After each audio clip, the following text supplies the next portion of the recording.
The men wait with their dogs and their spears outside of the oasis.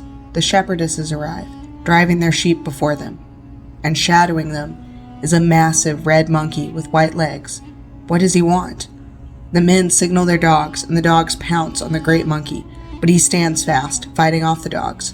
The shepherdesses move their sheep away and watch in terror and disapproval. The crimson monkey picks up dogs and flings them away. The dogs hit the sand, whimpering in pain. So the men hurl their spears at the monkey, but no spear pierces his fur. He catches a spear in his hand, climbs up onto a ridge, and throws the spear to the ground, ending the conflict. Who is this monkey? Today we're going to learn all about the mysterious Elas Molen. But first, if you enjoy this type of content and want more of it, please like and sub. Before I get into who Elas Molen is, I need to explain where my information is coming from. The vast majority of my information comes from a 1993 French book called Contes de Gendes Touaregs du Niger des hommes, djinns, or in English, Touareg Tales and Legends from Niger, Men and Djinns. I'm sure my French pronunciation was terrible, so sorry for that. My other source is this image on screen now and depicts Elas Molen and has the name Elas Molen written in Tifana, the script of Tamazight, a Berber language, on it. I can't find a source for the illustration anywhere. If anyone knows, let us all know in the comments because this is a really cool illustration. The name Elas Molen actually means handsome man. I will fully admit I have no idea how it's meant to be pronounced. I have basically no knowledge of Tamazight, so don't take my pronunciation as gospel. I could be completely wrong. With all this background information out of the way, let's get into what Touareg Tales and Legends from Niger, Men and Djinns actually says. The story of Elas Molen is told in a chapter entitled The Monkey Who Protected the Shepherds. Also, this entire book is in French, and I had to use Google Translate to read the chapter, but I've taken every effort to make sure the information is accurate. Anyway, there was a thermal spring said to have healing powers. The spring was famous because of this, and the Touareg tribes would all travel to this spring with their flocks. But the spring was guarded by a massive red-furred monkey with white-furred legs that made him appear to be wearing trousers. He was a solitary figure who lived apart from the other monkeys. He didn't fear the tribespeople and would come to the spring to drink, even when they were there. Now the young Touareg shepherdesses brought their flocks to the thermal springs every day, and the red monkey began to shadow the shepherdesses in their daily journeys. He never bothered the girls, but the men became suspicious and believed the monkey to be dangerous to the young shepherdesses. The men lay in wait at the magic spring, and when the giant monkey arrived, they set their dogs upon him. But the powerful monkey tore the dogs apart. So the men threw their spears at him. However, no weapon could pierce his fur. Finally, he took a spear and climbed up a nearby ridge. Looking down at the men, he threw down the spear. The men were so impressed with the scarlet monkey's courage that they vowed to leave him be. He continued to guard the shepherdesses, even killing jackals to protect them. The shepherd girls gave him the name Elas Molen, meaning handsome man. He would go into the Touareg camps and even played with the children and allowed them to pet his crimson fur. The chapter ends with this question. Many still wonder about the behavior of this extraordinary monkey who refused to go with his own kind. He preferred the company of humans. After all, perhaps he was a man whom some enchantment had transformed into an animal. So let's go through the theories. Was he originally human? I suppose anything is possible. Personally, I doubt someone could be transformed into a monkey. However, this is a very common motif in mythology worldwide. It is one of the oldest types of stories we have.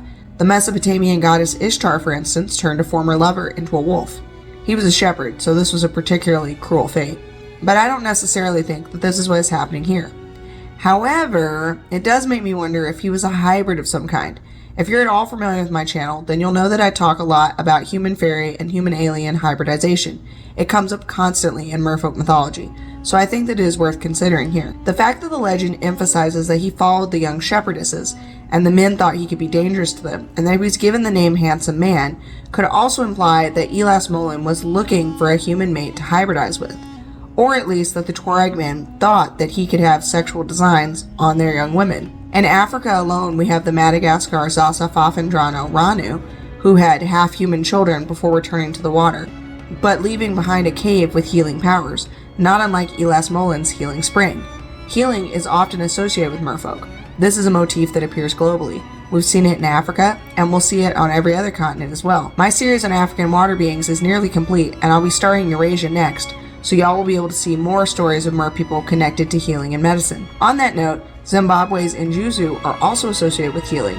They teach humans to be healers, but the main reason that I'm bringing them up is that in some stories, they are the transformed souls of drowned babies, people who died before being married, or just dead people in general, similar to how Elas Molen may have once been a man. And I might really be reaching with this one, but Njuz have white skin, similar to Elas Molen's white legs. Make of that what you will. Back to the human-mermaid hybrids though. In Cameroon, a Jingu named Jibale had children with a human man from Lee Jibale. The people of the island are said to be her descendants. And in Mali and Burkina Faso, the Dogon people have a myth of the Nomo, who may have interbred with the Dogon's ancestors. Lastly, Ekaniba from Nigeria was a human woman taken by water spirits, most likely for reproductive purposes. All of my videos on these topics with their respective sources are linked in the description. So perhaps Elas Molen was part human, part unknown aquatic hominid. That's one theory. I have two more. The next theory is more boring. Perhaps he was simply a very unusual Barbary macaque. They are the only known primate to live in northern Africa. Perhaps one was tamed, maybe hand-reared and acclimated to humans. As an adult, he protected someone, and this inspired this myth. The more the tale was retold, the more elaborate the story grew. He fought off hunters, no spear could pierce his fur, he slew jackals, and so on. Now, Barbary macaques are not red. This detail could be a later embellishment, or he had some unusual coloring, or was part of a subspecies that are now extinct. All of these ideas are plausible. They're honestly more plausible than Elas Molen being part of a cryptid aquatic hominid species. But that theory is more fun, so that is the one I'm going with for the purposes of this video. I just wanted to lay out all the options. It is also possible that this story has no basis in fact. I have no date for the story's origin. But it is my goal to have the most complete listing of fey creatures anywhere on Earth, so I had to cover Elas Molen. My final theory ties back into my first theory, which is that he was either a member of a cryptohominid species or was a half-human hybrid of said species. Up to this point, the other merfolk I've referenced have been scaled, not furred like Elas Molen, but there are several furred creatures that could be related to Elas Molen, so let's talk about them here. My first two African merfolk videos were on Inadaha, Woad al-Umma, and Matabele, who I postulated were furred aquatic primates. Videos linked in the description. Elas Molen could be related to them. Inadaha/Woad al-Umma even has reddish fur similar to Elas Molen. They are probably not the same species though. Niloticus, my hypothetical species name for them, live in the Nile River, while Elas Molen lives in Niger. The environments are very different.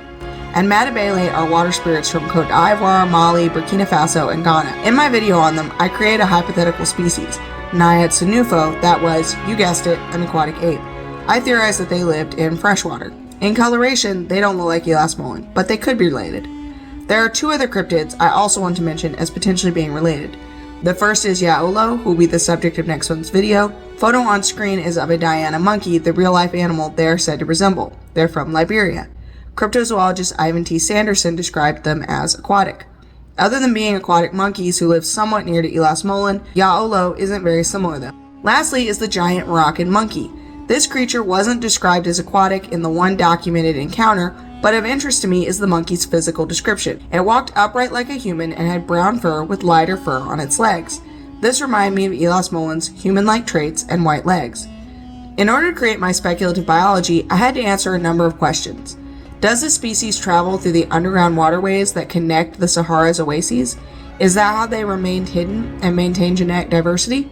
Alternatively, can they go without water for long periods, enabling them to travel through the Sahara and go for long periods of time without water? Or do they only live on the surface at oases? If so, how do breeding populations intersect to maintain genetic diversity? Perhaps I'm looking at this the wrong way. Maybe they are a non-aquatic hominid species. I like the underground theory because it connects to my broader theory about merfolk hiding from humanity by traveling through underground waterways, but nothing in the original story suggests Elas Molen had any underground dwelling traits. It is also rare for primates to live in caves. The only examples I could find were certain populations of Chacma baboons and ring-tailed lemurs who have started living in caves. For this reason, I have dismissed the underground theory. I also dismissed the non-aquatic theory. Although it is possible, this is a series about merbeings, so I'm going the aquatic route.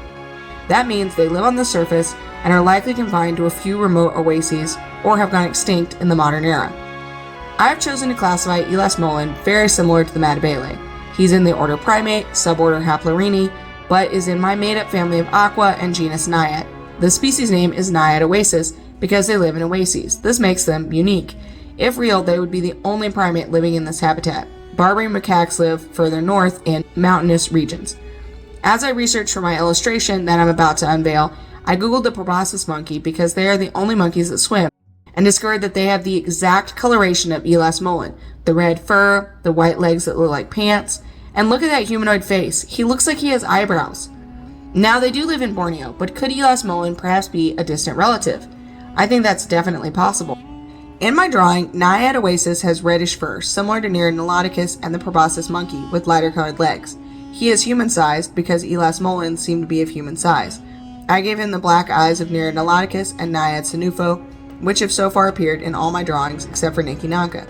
His ears are pointed like the Matabele and the Barbary macaque. He has a typical primate mouth and is most likely an omnivore similar to Matabele, the Barbary macaque, and Woad al-Umma, who are said to eat fruit. Naiad oasis has a proboscis monkey nose, both because Matabele has a proboscis monkey nose and also because the larger nose structure helps prevent water inhalation. Naiad oasis is a mammal and therefore breathes air, but can hold their breath for long periods, enabling them to swim and hunt underwater. They also have partially webbed feet, again like the proboscis monkey. They have long tails based on the proboscis monkey, who use their tails for balance when swimming. The sexual dimorphism is presumably similar to that of other primates. The story only has a male in it, and no detail is given about his sexual dimorphism. As for Naiad oasis's intelligence, the singular story I have would suggest that it is a highly intelligent primate, but not necessarily of human intellect. The story also implies that it is indestructible, or at least has thick fur or skin that is difficult to pierce. That seems like an exaggeration, but what do I know? The animal world is amazing. We're learning new things all the time. For example, here are 2 news stories I read recently. The first is that a new species of fairy shrimp was discovered that only lives in a single roadside pond in western India. How wild is that? The second article was about a new species of ray that was found. This one is even more cool. Now, rays are not small animals, and this specimen was 7 feet long, and we just now found it in 2025. They are believed to live off the coast of Florida, along the eastern and southern coast of the US, off Mexico, in the Caribbean, and off the coast of Brazil. So this is not some remote area. They live very near people, and we have just now discovered them. There's a photo of one on screen. Isn't it stunning? So it just goes to show that there are many wondrous things still out there. But back to Naiad oasis. What's its life cycle like? Again, the one story we have doesn't really tell us anything, although it does say that it was not unusual for monkeys to be at the healing oasis, but that elasmolan didn't hang out with them and was instead solitary. This is interesting because there are no monkeys who live in the Sahara nowadays. Could these monkeys be more of elasmolan's kind? Why didn't he hang out with them? Was this normal behavior for an adult male, or was it unusual in some way? The chapter seems to imply that this was unusual, so we can assume that adult males normally live in a troop with others of their kind. This would be in line with many other monkey species, so Naiad oasis probably live in troops. They have live births, most likely of a single offspring. This is common amongst nearly all primates.